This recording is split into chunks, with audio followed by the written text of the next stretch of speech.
रवाना करा. नाही राज, अहो या पन्हाळ्यापासनं पार पंचगंगेपातूर रक्ताचं डोंड वाहतील. पावसाच्या पाण्यात सुधीक रक्ताचा तो रंग फिका नाही पडायचा.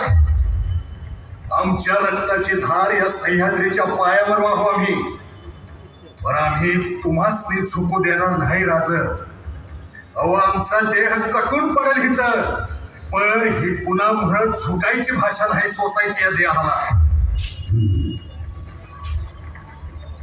बघू, जगदंबा जसा मार्ग दाखवेल तसंही करू. जगदंब जगदंब. राज, नेबापूरच्या पाटलांनी एक गोष्ट सुचवली आहे. आपलाच एक गडी आहे. कोण आहे?